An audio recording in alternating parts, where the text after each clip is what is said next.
रात के साए हवेली में गहरे होते ही माहौल में एक खास तरह का तनाव उभरने लगता था। और आज भी जब सरदार सालार की काली लैंड क्रूजर के टायरों ने हवेली के रास्तों पर अपने निशान छोड़े, तो पहरेदारों की थरथराहट दूर से महसूस की जा सकती थी। जैसे ही गाड़ी का भारी दरवाजा खुला, सालार के चमड़े के जूतों की आवाज़ ने खामोश राहदारियों में एक कंपन पैदा कर दिया। खान बाबा जल्दी से आगे बढ़े और झुककर सलाम किया। जी सरदार साहब, सब सामान कमरे में पहुंचा दिया है। खान बाबा ने धीमी आवाज़ में हुक्म की तामील की, मगर सालार के माथे की सलबटें बता रही थीं कि आज उसका मूड आम दिनों से ज़्यादा सख्त है। वो सीधा दीवान खाने की तरफ बढ़ा, जहां उसकी अम्मा तस्बीह हाथ में लिए उसका इंतजार कर रही थीं। सालार ने उनके करीब जाकर सर झुकाया तो उन्होंने प्यार से उसके माथे पर हाथ रख दिया, मगर अगले ही पल उनके लहजे में वही खास सख्ती लौट आई जो इनाया के जिक्र पर हमेशा जाहिर होती थी। सालार, अब तुम ही इस घर के बिगड़ते हुए सिस्टम को देखो। वो लड़की जिसको तुम्हारे बाप ने अपनी बहन के गुनाहों का कफारा समझकर इस घर में पनाह दी थी, अब उसके नखरे हमसे बर्दाश्त नहीं होते। अम्मा जी ने तीखे शब्दों में शिकायतों का दफ्तर खोल दिया। अम्मा जी, वो अभी बच्ची है, शहर के खुले माहौल से आई है, उसे यहाँ ढलने में थोड़ा तो वक्त लगेगा ना। सालार ने छोटा सा जवाब दिया, मगर अम्मा जी ने उसे बीच में ही रोक दिया। बच्ची नहीं है वो, 19 साल की जवान लड़की है और तुम्हारी मनकूहा है। उसे पता होना चाहिए कि ये सरदार की हवेली के आदाब क्या हैं। आज फिर वो सारा दिन अपने कमरे से बाहर नहीं निकली और ना ही किसी काम को हाथ लगाया। अगर तुम्हारे मरते हुए बाप ने अपनी बहन के भागकर शादी करने वाले दाग को धोने के लिए ये नेक काम न करवाया होता, तो मैं उस लड़की को चौखट के अंदर कभी ना आने देती। सालार ने एक लंबी सांस भरी और खामोशी से अपने कमरे की तरफ बढ़ गया। उसे याद था कि कैसे उसके पापा ने मरते वक्त उसका हाथ थामकर वसीयत की थी कि वो अपनी फूफी की बेटी, उनकी इकलौती निशानी को तनहा नहीं छोड़ेगा। सालार की उम्र 29 साल थी और वो एक मचा हुआ बिजनेसमैन था, जबकि इनाया अभी लड़कपन की दहलीज पर खड़ी एक खामोश और चुपचाप सी रहने वाली लड़की थी। जैसे ही उसने अपने कमरे का भारी दरवाज़ा खोला, उसे एसी की ठंडक के साथ एक हल्की सी खुशबू का एहसास हुआ, लेकिन उसने ज़्यादा ध्यान नहीं दिया। अपना कोट उतारकर बेड पर फेंका और सीधा वॉशरूम की तरफ चला गया। कुछ देर के बाद जब वो सिर्फ टॉवल लपेटे गीले बालों से पानी निचोड़ता हुआ बाहर निकला, तो उसकी नज़र सीधे बेड पर जाकर पड़ी, जहाँ इनाया उल्टी पड़ी बेखबर सो रही थी। उसके रेशमी बाल तकिए पर बिखरे हुए थे और चेहरे पर वो मासूमियत थी जो सिर्फ गहरी नींद में आती है। सालार को एक हैरत का झटका सा लगा कि वो यहाँ क्या कर रही है, मगर उसके अंदर एक अजीब सी लहर उठी। वो धीरे से उसके करीब हुआ। उसके गीले बालों से टपकती पानी की ठंडी बूंदें इनाया के गोरे मुखड़े और गर्दन पर जाकर गिरी, तो वो एकदम करंट खाकर उठ बैठी। सामने सालार को इस हालत में देखकर उसकी आंखें फैल गईं। आप, वो, मैं। इनाया ने घबराकर अपने दुपट्टे को सही करने की कोशिश की, मगर सालार के होठों पर एक हल्की मुस्कान आ गई। क्या वो, मैं क्या? हाँ, अभी से सुहागरात मनाने का दिल है क्या? सालार ने भारी और खुमार भरी आवाज़ में कहा, तो इनाया का चेहरा शर्म से लाल हो गया। नहीं, वो मैं तो आपके रूम की चादर बदलने आई थी, तो कमर सीधी करने के लिए लेटी, पता ही नहीं चला कब आँख लग गई। मुझे नहीं पता था कि आप कमरे में हैं। वो जल्दी से उठकर भागने लगी कि सालार ने एक जोरदार झटके से उसका बाजू पकड़कर उसे अपनी तरफ खींच लिया और वो अचानक ही उसके चौड़े सीने पर जाकर गिरी। प्लीज़ छोड़िए मुझे, इनाया ने विरोध करना चाहा, मगर सालार की पकड़ मजबूत थी। अब आई हो तो खुश करके जाओ, शौहर हूँ तुम्हारा। तुम्हें देखकर उस रिश्ते की नज़ाकत को महसूस करते हुए मेरे अंदर जो जज्बात भड़के हैं, इन्हें शांत कौन करेगा? सालार ने उसे अपने टॉवल के लपेटे में लेते हुए उसके कान के करीब धीरे से सरगोशी की थी, जबकि इनाया का दिल तेज रफ्तार से धड़कने लगा था। मुझे छोड़िए सालार जी, कोई देख लेगा, अम्मा जी देखेंगी तो नाराज होंगी। मगर उसे किसी की परवाह नहीं थी, वो उसे अपनी मिल्कियत समझता था। उसने इनाया की ठोड़ी को ऊपर उठाया और उसकी आंखों में झांकते हुए बोला, इस हवेली में मेरी मर्जी के बगैर पत्ता भी नहीं हिलता, और तुम तो मेरी मनकूहा हो। तुम्हारा एक एक सांस मेरा है, तुम्हारे वजूद का एक एक अंग मेरा है। वो उसके गुलाबी लबों को फोकस करते हुए उसकी नर्म नाजुक कमर में अपनी उंगलियां धंसा गया। इनाया ने गहरी सिसकी भरते हुए घनी पलकों की झालर उठाकर उस पत्थर दिल इंसान को देखा, जिसकी मोहब्बत के दो बोलों के लिए वो हमेशा तड़पती रहती थी। आज जब वो उसके करीब था तो इनाया के दिल को सुकून मिलने की बजाय एक अजीब सी बेचैनी और घबराहट सी हो रही थी। इनाया ने उसकी आंखों में वो तपिश देखी जो उसे डरा रही थी। कमर से हाथ हटाता वो उसी हाथ की 2 उंगलियों से उसके नाजुक लबों को छू गया। अपने निचले होठों को दांतों से कुचलते हुए उसने इनाया के लबों की नरमी को अपनी उंगलियों के पोरों से अपने दिल में उतरता हुआ महसूस किया। अचानक ही उसका दिल जोरों से मचलने लगा कि इन नाजुक लबों की नरमी को अपने होठों से महसूस करे, और फिर अगले ही पल आंखें बंद करता हुआ वो उसके लबों की ओर झुका था कि इनाया ने उसके सीने पर दोनों हाथ रखकर उसे पीछे की ओर पुश किया। वो जो मदहोशी और खुमारी में एकदम बेखबर था, उसके धक्का देने से हल्का सा पीछे हुआ था, जबकि इनाया मुश्किल से अपनी जान छुड़ाकर बाहर की तरफ भागी। रहदारी में अंधेरा था और वो तेजी से अपने कमरे की तरफ बढ़ रही थी कि अचानक आरजू से टकरा गई। आरजू ने उसे संभाला और उसके परेशान हाल चेहरे को देखकर सब समझ गई। इनाया भाभी, आप ठीक तो है ना? भाई ने फिर कुछ कहा है क्या? आरजू ने हमदर्दी से पूछा। तो इनाया की आंखों में आंसू आ गए। आरजू, मैं यहाँ नहीं रह सकती, दम घुटता महसूस करती हूँ। तुम्हारे भाई मुझे इंसान नहीं, अपनी कोई जायदाद समझते हैं। मुझे शहर वापस जाना है, जहाँ मैं और मेरा भाई सुकून से रहते थे। यहाँ तो हर दीवार मुझ पर नज़र रखती है। आरजू ने उसके कंधे पर हाथ रखा और खामोशी से उसे उसके कमरे की तरफ ले गई। वो जानती थी इनाया इस वक्त किस कदर जहनी दबाव का शिकार है। जहाँ एक तरफ अम्मा जी की नफरत थी, तो वहीं दूसरी तरफ सालार का वो जुनूनी अंदाज जो उसे अपनी पकड़ में रखना चाहता था। इनाया अपने कमरे में जाकर बिस्तर पर गिर पड़ी और उन पलों को याद करने लगी जब उसके पापा जिंदा थे और वो शहर में आज़ाद तितली की तरह उड़ती फिरती थी। उसे क्या मालूम था कि पापा का वो एक वादा और सालार के बाप की मौत उसे इस हवेली की कैद में धकेल देगी, जहाँ वो मनकूहा तो थी मगर उसकी अपनी कोई मर्जी नहीं थी। सालार का वो एक जुमला, अब आई हो तो खुश करके जाओ, उसके कानों में हथौड़े की तरह बरस रहा था। उसे महसूस हो रहा था कि सालार उसे सिर्फ अपनी जिद और सुकून का जरिया समझता है, जबकि वो उसके दिल तक पहुंचना चाहती थी। हवेली की खामोशी में अब सिर्फ पहरेदारों की सीटियों की आवाज़ें गूंज रही थीं, मगर इनाया के अंदर एक तूफान मचा हुआ था जो उसे खामोश रहने नहीं दे रहा था। वो जानती थी रिश्ता अब उसकी तकदीर है, मगर इस तकदीर को स्वीकार करना उसके लिए किसी कड़ी सजा से कम नहीं था। उधर सालार अपने कमरे में अकेला बैठा अभी इनाया की खुशबू को महसूस कर रहा था। उसे अंदाजा था कि उसने उसे डरा दिया है, मगर सरदारों के तौर तरीके ऐसे ही होते हैं। वे मोहब्बत करना नहीं बल्कि सिर्फ और सिर्फ हक जताना जानते हैं, और इनाया तो उसके खून का हिस्सा थी, उसकी फूफी की निशानी, जिसका कफ़ारा उसे अदा करना था, चाहे वो प्यार से हो या ज़बरदस्ती से। उसने सिगरेट सुलगाई और खिड़की से बाहर फैले अंधेरे को देखने लगा, जहाँ इनाया के ख्वाब दम तोड़ रहे थे और उसकी अपनी सरदारी की अना उभर रही थी। अगली सुबह हवेली के लंबे चौड़ी नाश्ते की टेबल पर खामोशी पसरी हुई थी, मगर ये खामोशी सुकून वाली नहीं बल्कि किसी तूफान की आहट महसूस करवा रही थी। इनाया ने कांपते हाथों से अम्मा जी के सामने चाय का कप रखा तो उन्होंने अपनी ऐनक नाक पर टिकाते हुए उसे सिर से पांव तक कड़ी नज़रों से देखा और फिर सख्त लहजे में बोली, सुना है कल रात तुम सालार के कमरे में पाई गई थी। क्या अब शहर के संस्कार इतने गिर गए कि बिना विदाई की लड़कियां शौहर के कमरे में डेरा डालने लगी हैं? अम्मा जी की बात सुनकर इनाया का चेहरा सफ़ेद पड़ गया, उसकी आंखों में आंसू तैरने लगे। वो मुश्किल से इतना ही बोल पाई, अम्मा जी, मैं तो सिर्फ चादर बदलने गई थी। मगर उन्होंने उसे बीच में ही रोक दिया। बस बस रहने दो इनाया बीबी, हमें सब पता है चादर बदलने में कितना वक्त लगता है और कितना वक्त बेड पर लेटने में। तुम इस हवेली की बहू बनकर आई हो, कोई बाजार की औरत नहीं जो अपनी इज्जत की परवाह ना करे। अगर सालार ने तुम्हें वहाँ देखा तो उसे क्या लगा होगा कि तुम उसे रिझाने के लिए वहाँ पर उसके कमरे में गई हो? इनाया ने तड़प कर सालार की तरफ देखा, जो खामोशी से नाश्ता कर रहा था। उसे उम्मीद थी सालार सच बताएगा, मगर सालार ने सिर उठाकर भी उसकी तरफ नहीं देखा, बल्कि अम्मा जी से बोला, छोड़िए ना अम्मा जी इन बातों को, इसे समझा दीजिए कि अपनी हद में रहे, मुझे बेकार की बहस पसंद नहीं। सालार की बेरुखी इनाया के दिल पर किसी खंजर की तरह लगी। वो खामोशी से वहाँ से उठ गई, जबकि अम्मा जी की बड़बड़ाहट अभी तक जारी थी। नाश्ते के फौरन बाद सालार खान दीवान खाने में चला गया, जहाँ उसका चचेरा भाई जाहिद पहले से मौजूद था। जाहिद के चेहरे पर एक मक्कार मुस्कुराहट थी। वो जमीने को कागज सालार के सामने पटकते हुए गुस्से से बोला, सालार भाई, ये जायदाद का बंटवारा अब हो जाना चाहिए। आखिर कब तक तुम अकेले इस सब पर कब्जा जमा रखोगे? सालार की आंखों में खून उतर आया। उसने जाहिद का गिरेबान पकड़कर उसे दीवार से लगा दिया और दहाड़ते हुए कहा, जाहिद, अपनी जुबान को लगाम दो।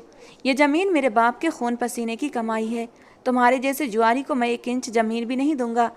अगर दोबारा जायदाद का नाम लिया तो याद रखना, सरदार सालार की दुश्मनी महंगी पड़ेगी।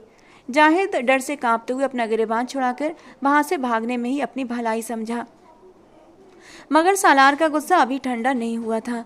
वो कमरे में इधर उधर टहलता रहा। उसे जाहिद पर भी गुस्सा आ रहा था और अपनी हालत पर भी। शाम गहराने लगी तो इनाया हवेली के पिछले हिस्से में लगे पुराने नीम के पेड़ के नीचे अकेली बैठी थी। उसकी आंखों से लगातार आंसू बह रहे थे। उसे अपना शहर, अपना भाई और अपनी आज़ादी याद आ रही थी। उसे लग रहा था कि वो इस हवेली की ठंडी दीवारों में कैद होकर रह गई है, जहाँ उसे समझने वाला कोई नहीं। इतने में आरजू उसके करीब आई और उसके कंधे पर हाथ रखकर बोली, इनाया भाभी, आप इतना क्यों रो रही हैं? भाईजान बस ऐसे ही हैं, मगर दिल के बुरे नहीं हैं। इनाया ने सिसकते हुए जवाब दिया, आरजू, मुझे यहाँ नहीं रहना। तुम्हारी अम्मा जी मुझे हर बात पर ताना देती हैं और तुम्हारे भाई तो मुझे इंसान ही नहीं समझते।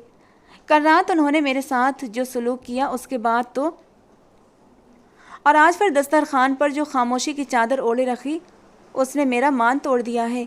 वो मुझे अपनी मिल्कियत समझते हैं, कोई जीती जागती औरत नहीं। आरजू ने उसे दिलासा देते हुए कहा, भाभी आप गलत समझ रही हैं।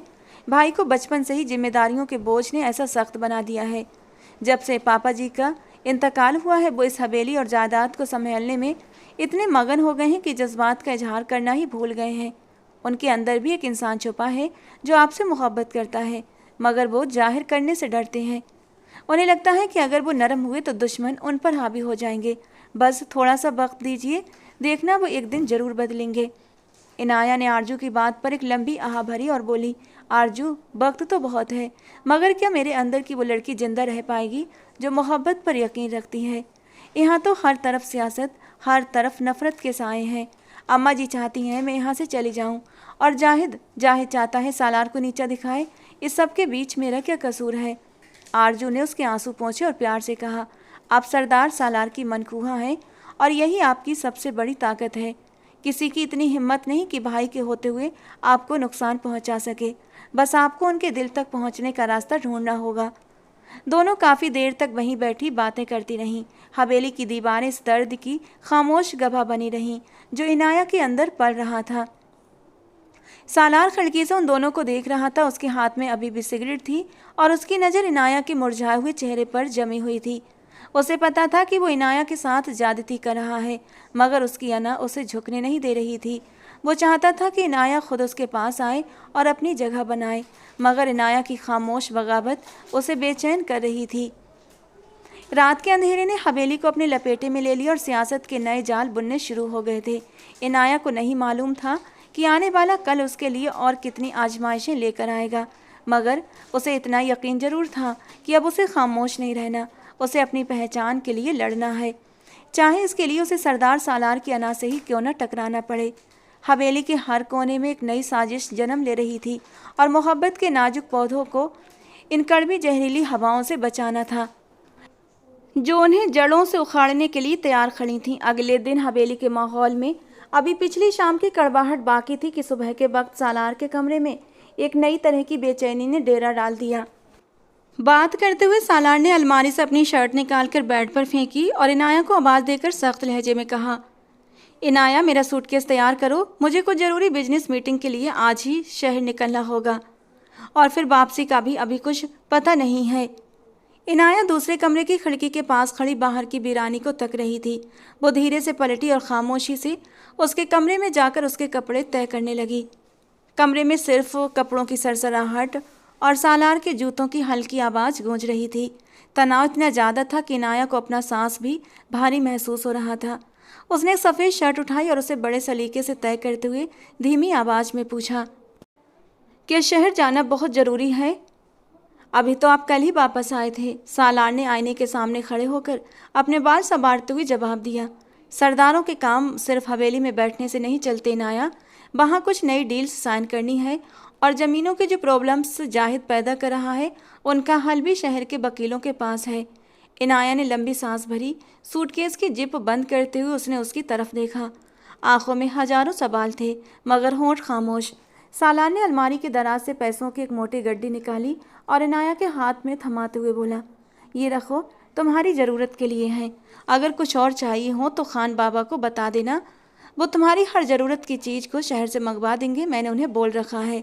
और देखो, अम्मा जी का ख्याल रखना, उनकी किसी बात का बुरा मत माना करो, वो बस तुम्हारी भलाई चाहती हैं। इनाया ने पैसों को अपनी हथेली पर देखा और फिर सालार के चेहरे की तरफ नज़र उठाई। सालार जी, क्या आपको लगता है मुझे सिर्फ इन पैसों की ज़रूरत है?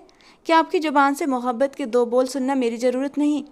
पापा ने माँ के मरने के बाद मुझे ये बता दिया था कि मेरे दिल में सिर्फ सरदार सालार की ही मोहब्बत होनी चाहिए। तब से मैंने अपने दिल में किसी और के लिए कोई जज्बात पैदा नहीं होने दिए। इनाया की आवाज़ में कंपन था, मगर सालार ने अपनी कलाई पर गढ़ी बांधते हुए एक ठंडी गहरी आह भरी और कहा, इनाया, ऐसी बातें करने का वक्त नहीं है मेरे पास। ज़िंदगी सिर्फ मोहब्बत के बोलों से नहीं चलती, जिम्मेदारियां बहुत बड़ी हैं और मैं तुम्हें यहाँ हर ऐशो आराम दे रहा हूँ। तुम्हें और क्या चाहिए? इनाया का दिल जैसे बैठ गया। उसे महसूस हुआ वो एक ऐसे इंसान के सामने अपना दुख रो रही है जिसका दिल पत्थर की तरह ठोस है। उसने भी पैसे मेज पर रख दिए और बोली, आराम तो मुझे शहर में मेरे बाप के घर में भी मिलता था। मैं यहाँ इसलिए नहीं आई कि मुझे पैसों की गड्डियाँ दी जाएं। मैं तो एक सहारे और एक मान के लिए आई थी जो आप मुझे देने को तैयार नहीं। सालार ने उसकी बात का कोई जवाब नहीं दिया, बल्कि सोफे पर पड़ा अपना कोट उठाया और कमरे से बाहर निकल गया।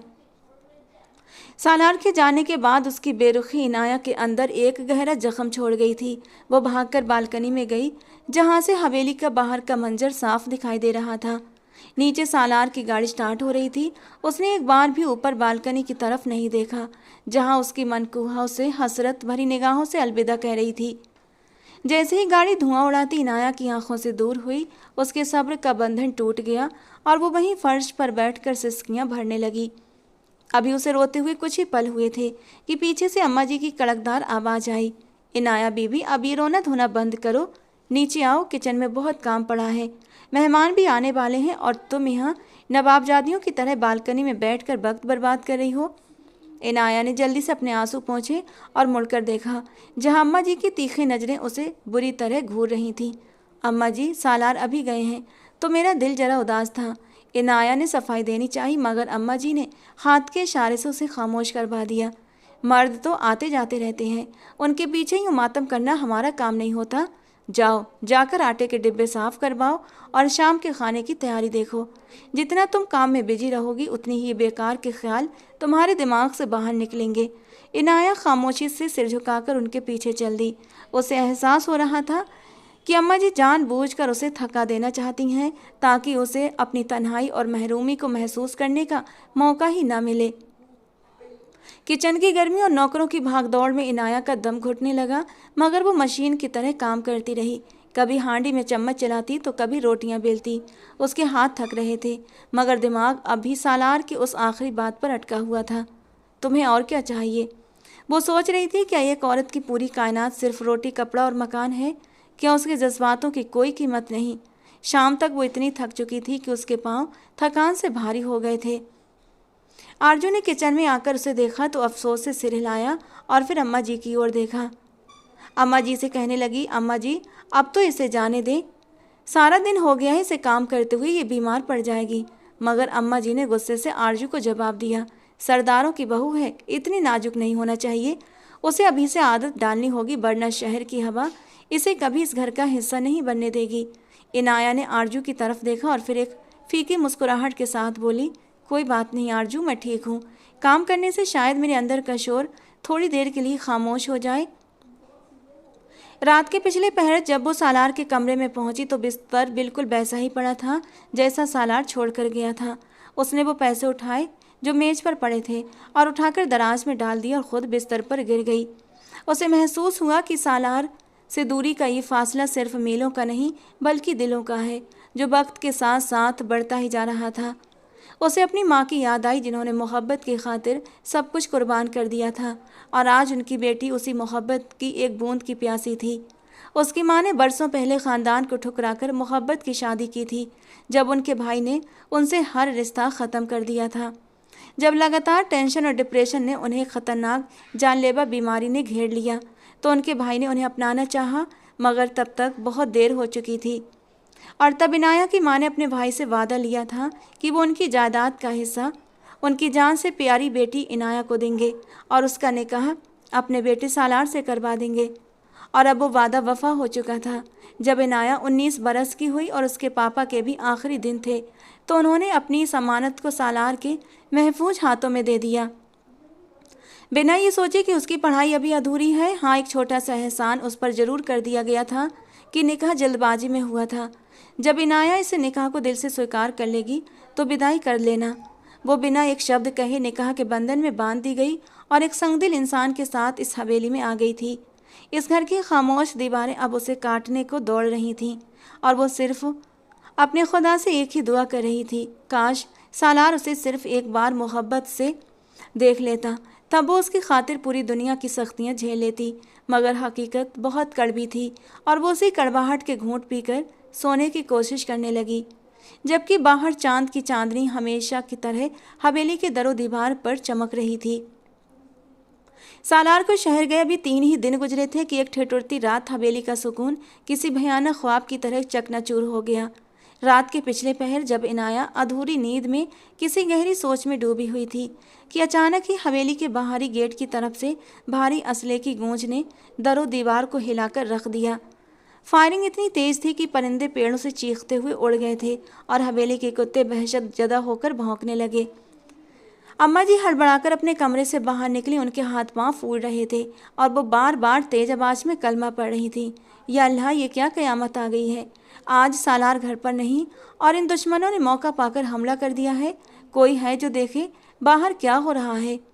आरजू भी शोर सुनकर अपने कमरे से भागती हुई आई और अम्मा जी के गले लगकर रोने लगी। अम्मा जी, मुझे बहुत डर लग रहा है। ये तो जाहिद के आदमियों की आवाज़ लग रही है। वो लोग हवेली में दाखिल हो जाएंगे। अब हमारा क्या होगा। इनाया जो पहले तो सहम गई थी, मगर अगले ही पल उसके अंदर छुपी गैरत और ख़ानदानी खून की लहर जाग उठी। उसने फ़ौरन अपना दुपट्टा सही किया और मजबूती से दिल थामकर भागती हुई सीढ़ियों से नीचे उतरी, जहां नौकर और गार्ड बदहवासी में इधर उधर भाग रहे थे।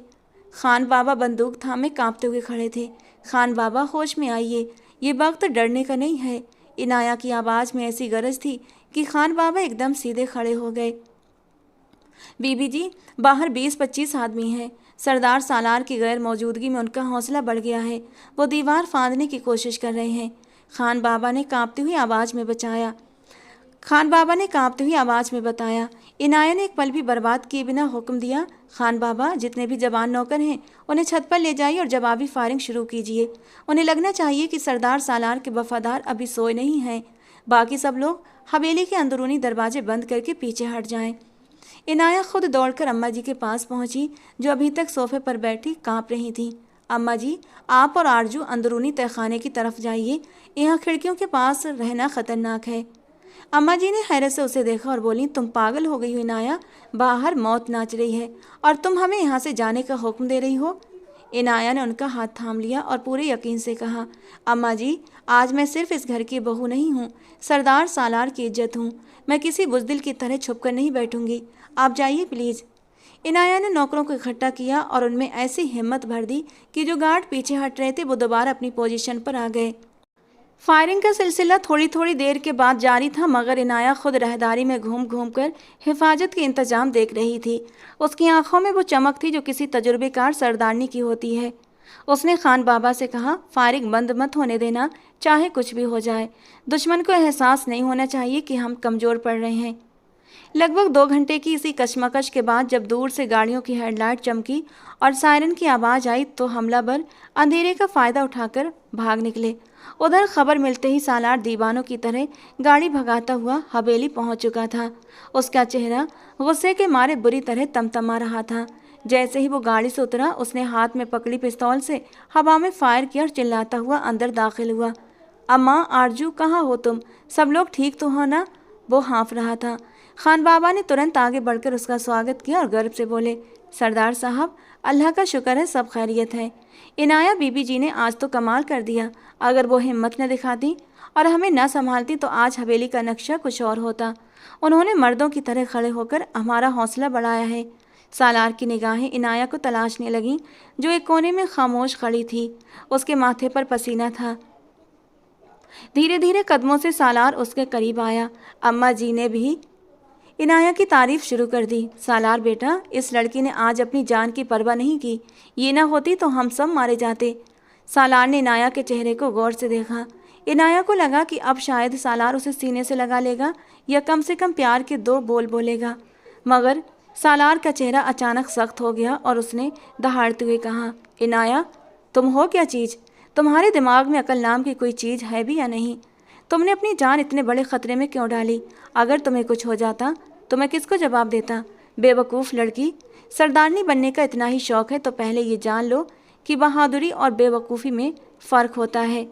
तुम अंदर कमरे में क्यों नहीं छुप गई थी? इनाया का चेहरा जो अभी गर्व से दमक रहा था एकदम से मुरझा गया। उसने भर्राई आवाज़ में कहा, सालार जी, मैंने जो कुछ किया इस घर की इज्जत बचाने के लिए किया। क्या आपको मेरी जान की फिक्र है या सिर्फ अपनी आन की? मैंने नौकरों को भागने से रोका, क्या ये गलत था? सालार ने उसका बाजू पकड़कर एकदम मरोड़ दिया और उसे अपने करीब खींचते हुए बोला, हाँ गलत था, क्योंकि तुम मेरी सबसे बड़ी कमजोरी हो। अगर दुश्मनों को पता चल जाता कि तुम बाहर सब संभाल रही हो तो वो तुम्हें नुकसान पहुंचा सकते थे। तुमने तो मुझे जीते जी मार ही देना था। दोबारा कभी ऐसी बेवकूफ़ी मत करना कि मेरी इजाज़त के बगैर मौत के मुंह में चली जाओ। अब जाओ यहाँ से, मेरे सामने से हट जाओ। सालार ने उसे झिड़क कर परे कर दिया। इनाया की आंखों से आंसू बह निकले और वो खामोशी से अपने कमरे की तरफ भाग गई। उसे समझ नहीं आ रहा था सालार की सख्ती में उसकी फ़िक्र छुपी थी या उसकी सरदारी की वो अना जो किसी औरत को खुद से आगे बढ़ता हुआ नहीं देख सकती थी। आरजू तुरंत उसके पीछे आई और उसे दिलासा देने लगी, भाभी, भाई बहुत डर गए थे इसीलिए गुस्सा कर रहे थे। मगर इनाया का दिल टूट चुका था। वो सोच रही थी कि जिस वफा और हिम्मत का उसने प्रदर्शन किया उसका सिला उसे डांट और फटकार की सूरत में मिला है। हवेली में अब खामोशी तो थी मगर इनाया के दिल में एक नई जंग शुरू हो चुकी थी। उसे एहसास हो रहा था कि सालार की मोहब्बत भी उसके गुस्से की तरह तकलीफ से भरी है और इस घर में अपनी पहचान बनाना जितना वो आसान समझ रही थी उससे कहीं ज़्यादा मुश्किल और उलझा हुआ काम है। वो बिस्तर पर लेटी बस छत को देखती रही जबकि बाहर सालार अभी भी गुस्से में टहल रहा था और अपने दुश्मनों को सबक सिखाने के मंसूबे बना रहा था। मगर उसके दिमाग के कोने में इनाया की वो बहादुर झलक बार बार आ रही थी जिसने उसे अंदर तक हिलाकर रख दिया था। हवेली की उस खौफनाक रात के बाद इनाया के अंदर जैसे कुछ टूटकर बिखर सा गया था, मगर इस टूटन के साथ एक नई हिम्मत भी इनाया के अंदर जाग उठी थी जो इससे पहले उसके वजूद में कहीं नहीं थी। अगली दोपहर जब सालार अपने कमरे में सोफे पर बैठा किसी फाइल को देख रहा था, इनाया कमरे में दाखिल हुई और सीधे उसके सामने जाकर खड़ी हो गई। सालार ने सिर उठाकर उसे देखा और फिर नज़र दोबारा फाइल पर जमा ली, मगर इनाया आज खामोश रहने के लिए नहीं आई थी। सालार जी, मुझे आपसे बात करनी है और आज आपको मेरी बात सुननी पड़ेगी। इनाया की आवाज़ में वो कंपन नहीं था जो हमेशा होता था। सालार ने बेहद रुखाई से कहा, कहो, क्या कहना चाहती हो? अगर कल रात वाली बात पर माफ़ी मांगनी है तो उसकी ज़रूरत नहीं है। इनाया ने कड़वी मुस्कान के साथ उसे देखा और अगले ही पल जवाब दिया, माफ़ी किस बात की? इस बात की कि मैंने आपके घर की इज्जत बचाई या फिर इस बात की कि मैं एक जीती जागती इंसान हूँ जिसके पास अक्ल भी है, हिम्मत भी और हौसला भी। सालार जी, मैं थक गई हूँ इस हवेली की दीवारों से और आपकी सरदारी की अना से, जिसमें मुझे सिर्फ एक सजा हुआ गुड्डा बनाकर रखा गया है, जिसे जब चाहा झड़क दिया और जब चाहा अपनी मिल्कियत समझकर पास बुला लिया। मैं कोई बेजान चीज़ नहीं हूँ। मैं शहर में रहकर ख्वाब देखती थी।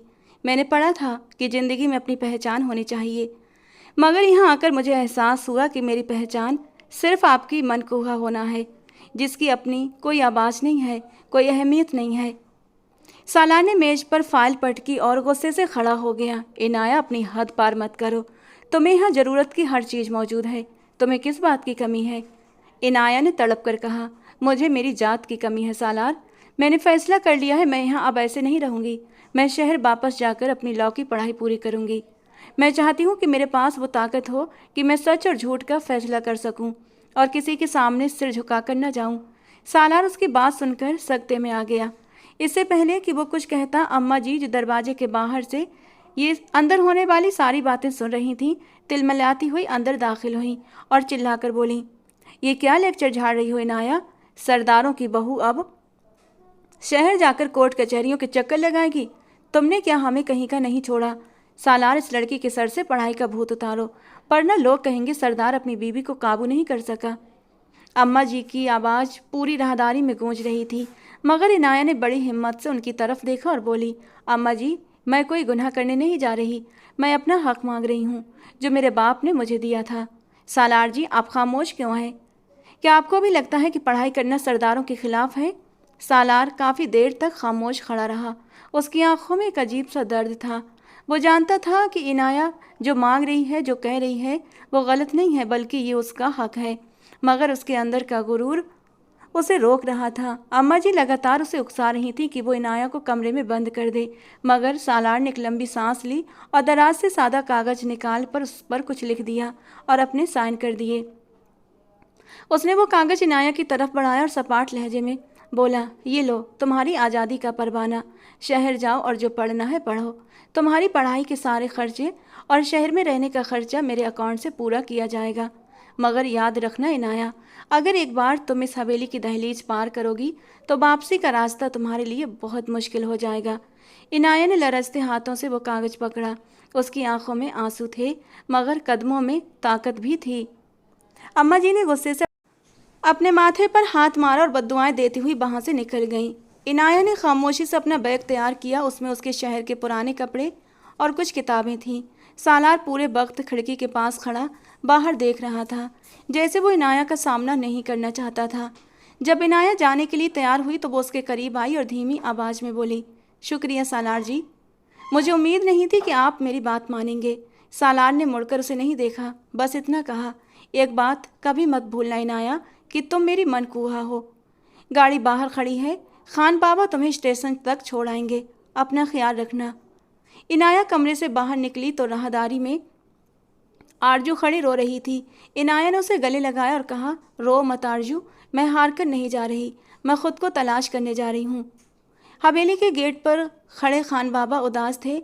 इनाया ने आखिरी बार हवेली की उन ठंडी बेजान दीवारों को देखा जहाँ उसने अपनी ज़िंदगी के कुछ मुश्किल महीने गुजारे थे। उसे सालार के वो शब्द याद आ रहे थे जो उसने पहली रात कहे थे, और उसे वो बेरुखी भी याद आ रही थी जो उसे रोज़ सहनी पड़ती थी। जैसे ही इनाया गाड़ी में बैठी उसने देखा कि सालार अपने कमरे की बालकनी में खड़ा उसे देख रहा था। उनकी नज़रें एक पल के लिए आपस में मिलीं और उस एक पल में हजारों सिसकियाँ और शिकायतें जैसे खामोशी में घुल गईं। इनाया ने नज़रें फेर लीं और गाड़ी धूल उड़ाती हुई हवेली से दूर निकल गई। ये एक उदास अलविदाई पल था, ऐसी विदाई जिसमें कोई शहनाई नहीं बजी थी, बल्कि सर पर खामोश बगावत और भविष्य के कठिन फैसलों की तलाश थी। इनाया को मालूम था कि अब उसकी ज़िंदगी का नया चैप्टर शुरू हो रहा है, जहां उसे अकेले लड़ना है, मगर उसके दिल के किसी कोने में अभी भी सालार की वो खामोश इजाज़त एक सहारे की तरह मौजूद थी, जिसने उसे टूटने से बचा लिया था। गाड़ी के शीशे से पीछे छूटती हवेली अब उसे कैद खाने की तरह लग रही थी, जिससे वो आज आज़ाद हो गई थी, भले ही उस आज़ादी की कीमत उसे आने वाले वर्षों में चुकानी थी। 3 साल का लंबा अरसा गुजर चुका था, मगर हवेली की दीवारों पर फैली हुई उदासी आज भी वैसी ही थी, जैसे वक्त वहीं थम गया हो। सरदार सालार की पर्सनालिटी में अब पहले से ज़्यादा ठहराव और एक अजीब सी खामोशी छा गई थी। वो अब अक्सर रात गए तक अपने स्टडी रूम में फाइलों में काम करता रहता, या फिर बालकनी में खड़ा सिगरेट के धुएं में अपनी तन्हाइयों को तलाश करता। अम्मा जी अक्सर उसे देखकर ठंडी आहें भरती और कहती, सालार बेटा, अब तो बस भी कर दो, कितना काम करोगे, अपनी सेहत का भी ख्याल रखा करो। जब से वो शहर गई है तुमने तो जैसे जीना ही छोड़ दिया है। सालार ने हल्की सी मुस्कुराहट के साथ अपनी माँ की तरफ देखा और सपाट शब्दों में जवाब दिया, अम्मा जी, काम ही तो मुझे बिजी रखता है, वरना इस हवेली की खामोशी तो मुझे काटने को दौड़ती है। आप तो कहती थी कि उसके जाने से घर का सिस्टम पहले से बेहतर हो जाएगा, अब देखिए क्या हाल है। आरजू की शादी हो गई, वो अपने घर चली गई, और आप और मैं इस बड़े से कैद खाने में अकेले रह गए हैं। अम्मा जी ने नज़रें झुका लीं, क्योंकि वो जानती थीं सालार की कड़वाहट के पीछे इनाया की वो कमी है जो हर गुजरते दिन के साथ बढ़ती जा रही थी। दूसरी तरफ शहर के कालीशान होटल के कॉन्फ्रेंस हॉल में रोशनी की चमक दमक थी, जहां बिजनेस लॉ पर एक इंटरनेशनल सेमिनार कंडक्ट किया जा रहा था।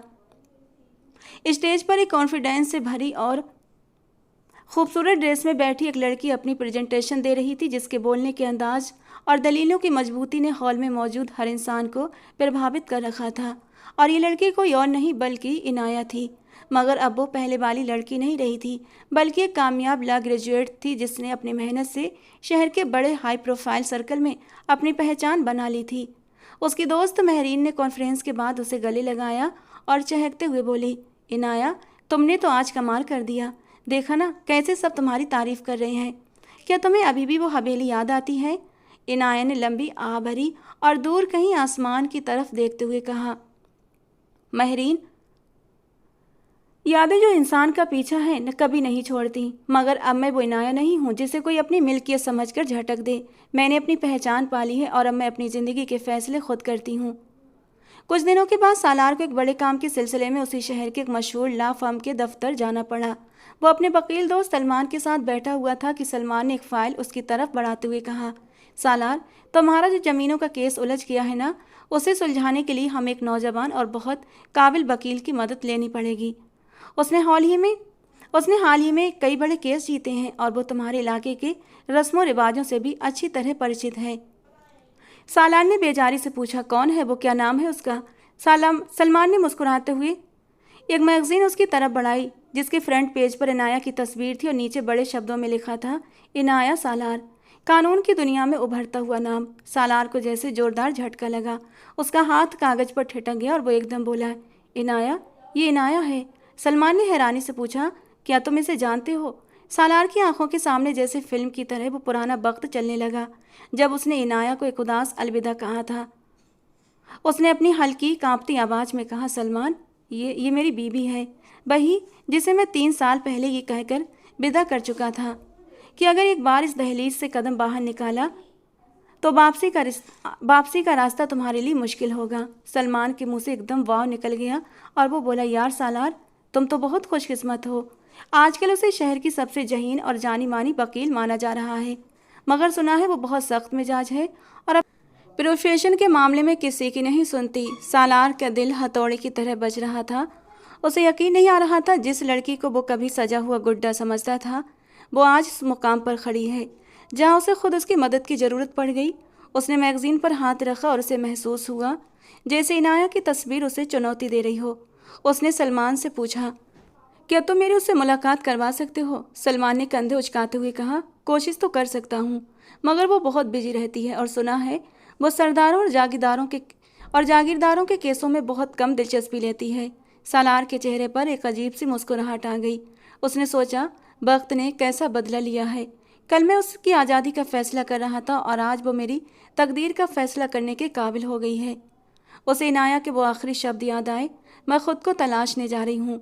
और आज उसे एहसास हुआ कि इनाया ने न सिर्फ खुद को ढूंढ लिया था, बल्कि सालार को भी ऐसे मोड़ पर लाकर खड़ा कर दिया था जहाँ उसे अपनी अना की हर दरार साफ दिखाई दे रही थी। शहर की उस बड़ी सी बिल्डिंग में बैठकर सालार को पहली बार अपनी सरदारी बहुत छोटी महसूस होने लगी और उसे शिद्दत से उस पल का इंतजार होने लगा जब वो फिर इनाया के सामने खड़ा होगा, जिसके पास अब सिर्फ आंसू नहीं बल्कि दलील और ताकत भी थी।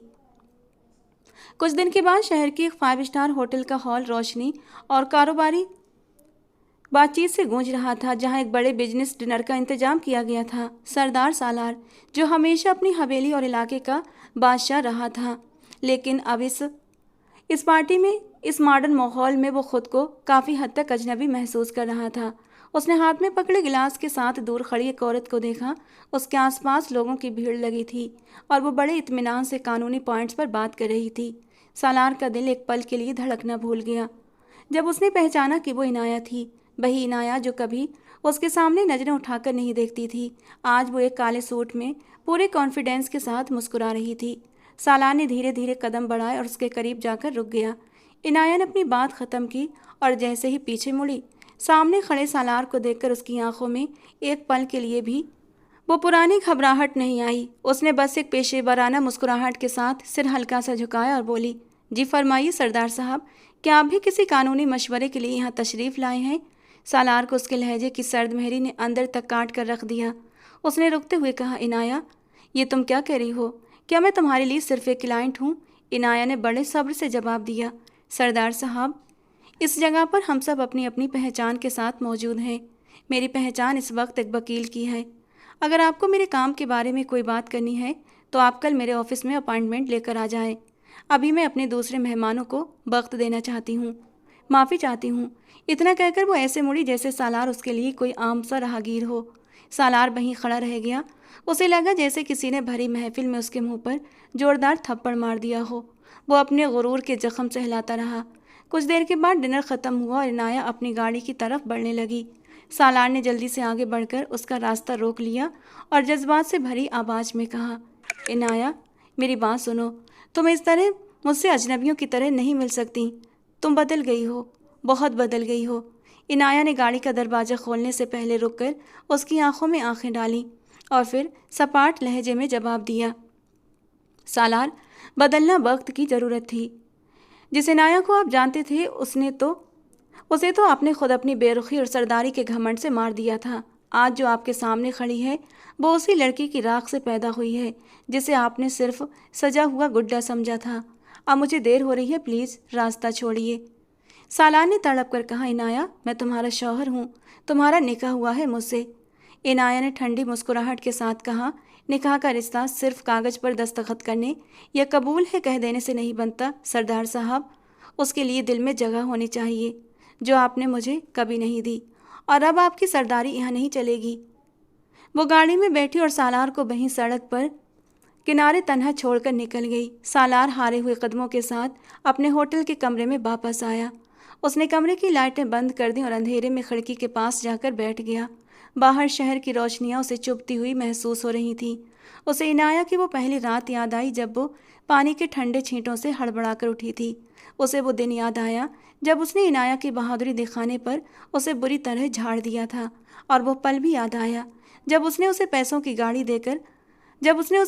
गड्डी देकर अपनी जिम्मेदारी निभाने की कोशिश की थी और आज़ादी का कागज़ थमाकर ये सोच लिया था कि उसने अपनी जिम्मेदारी पूरी कर दी है। सालार को आज पहली बार एहसास हुआ कि उसने हीरे को खो दिया है। वो लड़की जो उसके एक इशारे पर अपनी जान निछावर करने को तैयार थी, आज उसे पहचानने से भी इनकार कर रही थी।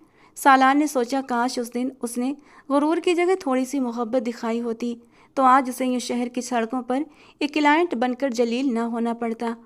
उसे अपनी हर गलती एक एक करके याद आने लगी जो उसने सरदारी के गुरूर में की थी। इनाया की वो कॉन्फिडेंस से भरी नज़रें साफ बता रही थीं कि अब वो उसके काबू में आने वाली नहीं है। सालार ने दूसरी सिगरेट सुलगाई और धुएं के उन छल्लों में इनाया का अक्ष तलाश करने लगा। उसे शिद्दत से महसूस हो रहा था कि उसकी लंबी चौड़ी जायदाद और सरदारी इनाया की एक मुस्कुराहट के सामने बिल्कुल भी कुछ नहीं है। उसे अपनी हार साफ दिखाई दे रही थी और उस हार का दर्द उसकी रूह को झुलसा रहा था। वो रात सालार के लिए एक सदी की तरह लंबी हो गई थी, जहां उसे पहली बार अपनी ही आप से नफरत होने लगी थी। अगले दिन शहर के एक बहुत बड़े कारोबारी मरकज़ की बुलंद बिल्डिंग में बने इनाया के ऑफिस के बाहर सालार की मौजूदगी वहाँ मौजूद हर इंसान के लिए हैरत का कारण बनी थी, क्योंकि वो इंसान जो कभी किसी के सामने नहीं झुका था आज एक आम क्लाइंट की तरह अपनी बारी का इंतजार कर रहा था। जैसे ही इनाया के असिस्टेंट ने उसे अंदर जाने का इशारा किया, सालार ने गहरी सांस ली और अपने गुरूर को बाहर की राहदारी में छोड़कर कमरे में दाखिल हुआ। इनाया अपनी मेज पर झुकी हुई कुछ फाइलें देख रही थी। उसने सिर उठाया और सालार को सामने देखकर उसके चेहरे पर कोई हैरत नहीं आई। उसने बड़े नपे तुले शब्दों में कहा, जी सरदार साहब, फरमाइए, आज आपको मुझसे क्या काम है।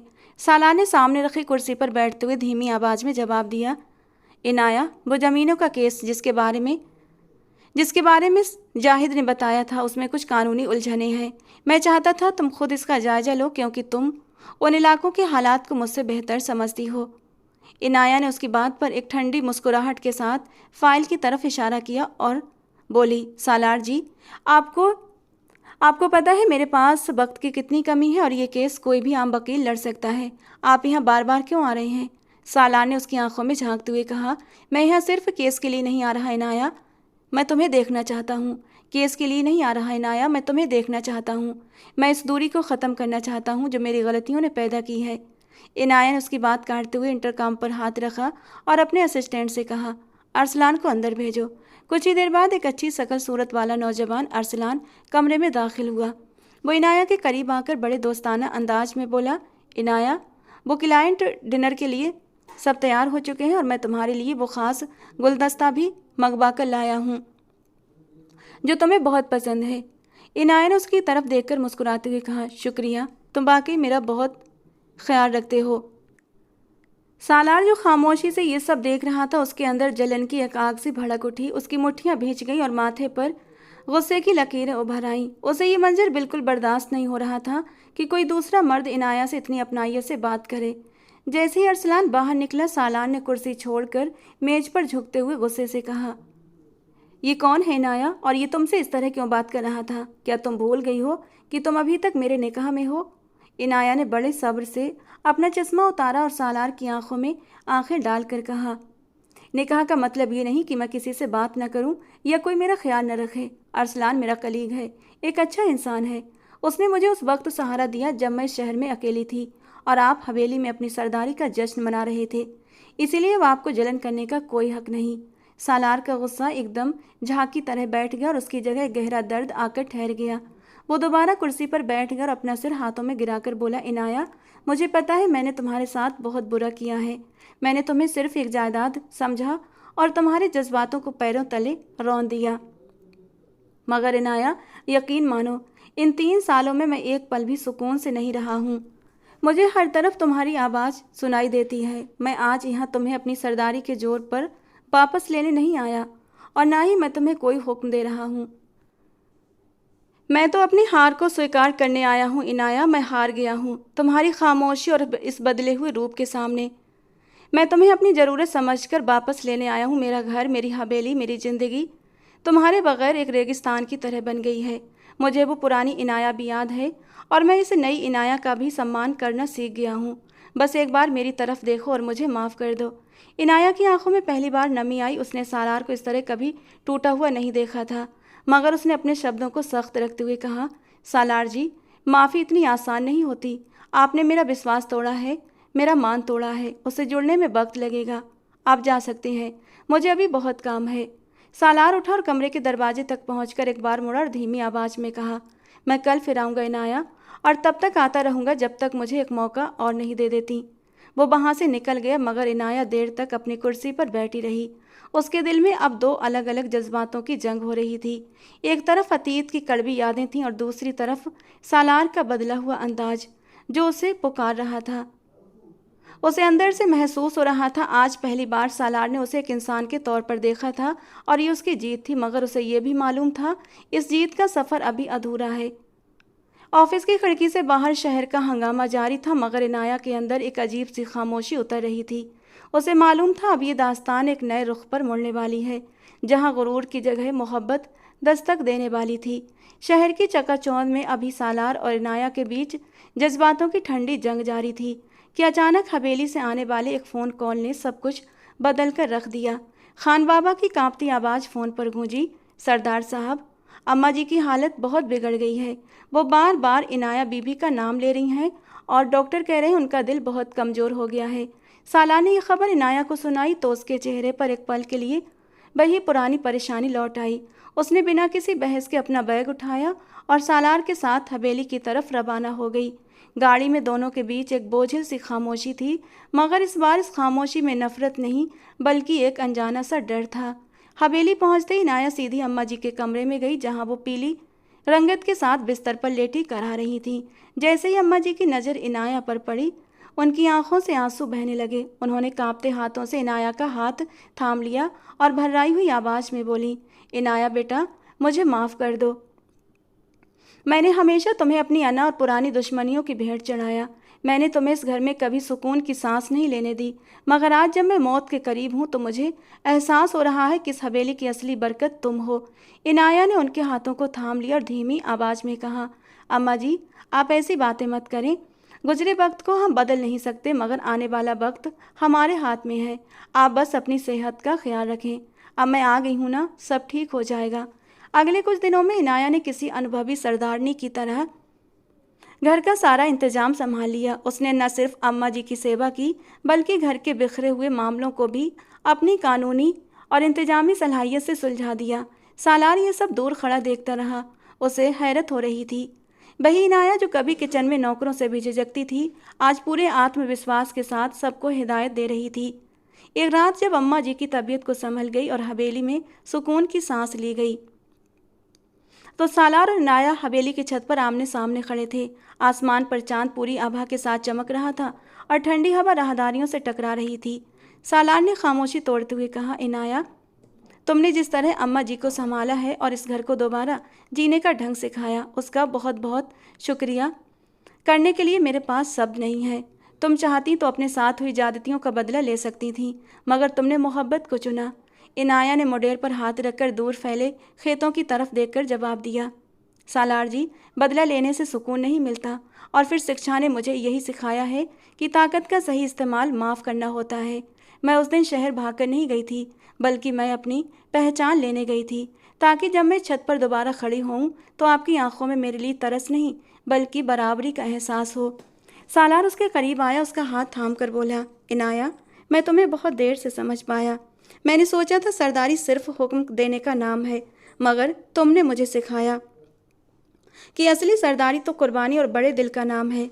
क्या तुम मुझे एक मौका दोगी कि मैं उन तमाम कड़वाहटों को मिटा सकूं जो मैंने तुम्हारी ज़िंदगी में भरी थी? इनाया ने मुड़कर सालार की आंखों में देखा, जहां गुरूर की जगह शर्मिंदगी और सच्ची तड़प थी। उसने हल्की सी मुस्कुराहट के साथ कहा, सालार जी, जिंदगी हमें हमेशा दूसरा मौका देती है। शर्त बस ये है कि हम अपनी गलतियों को स्वीकार करें। मैं आपको माफ़ कर चुकी हूँ, मगर अब हमें एक दूसरे को नए सिरे से समझना होगा। न मैं वो डरी हुई लड़की हूँ और न आप अब वो जालिम सरदार। अब हम दो इंसान हैं जो एक दूसरे के साथी बनना चाहते हैं। सालार ने उसके हाथ पर अपनी पकड़ मजबूत कर ली और इनाया से वादा किया कि अब इस हवेली की दरो दीवार पर सिर्फ उसकी सरदारी नहीं बल्कि उनकी मोहब्बत की कहानी लिखी जाएगी। दोनों देर तक छत पर बैठे भविष्य के ख्वाब बुनते रहे और यूं बरसों की अधूरी कड़वाहट का फैसला एक रात की बातचीत ने हमेशा के लिए ख़त्म कर दिया।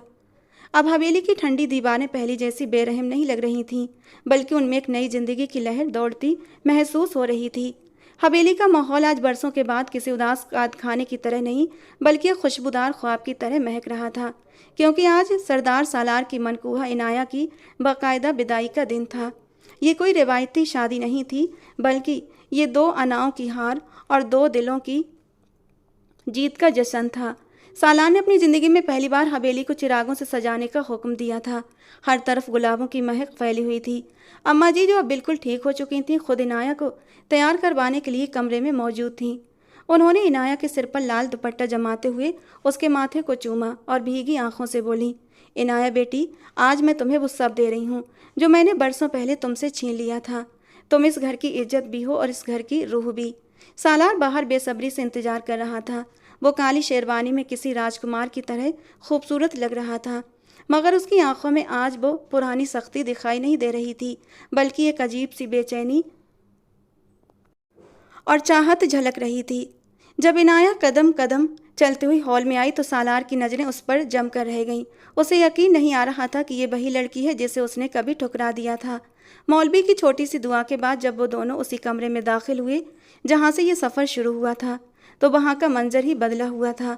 अब वहाँ सिर्फ सालार की सरदारी की निशानियाँ नहीं थीं, बल्कि इनाया की किताब में उसकी पहचान और उन दोनों की नई ज़िंदगी की परछाइयाँ मौजूद थीं। सालार ने कमरे का दरवाज़ा बंद किया और इनाया के करीब आकर उसके दोनों हाथ थाम लिए। इनाया ने नज़रें झुका ली तो सालार ने बड़े प्यार से उसकी ठोड़ी को ऊपर उठाया और उसकी आंखों में झांकते हुए धीमी आवाज़ में कहा, इनाया, मुझे याद है, इसी कमरे में मैंने तुमसे कहा था कि अब आई हो तो खुश करके जाओ। आज मैं अपने वो शब्द वापस लेता हूँ, क्योंकि आज तुम आई नहीं हो, बल्कि मैं तुम्हें अपनी पूरी ज़िंदगी सौंपने आया हूँ।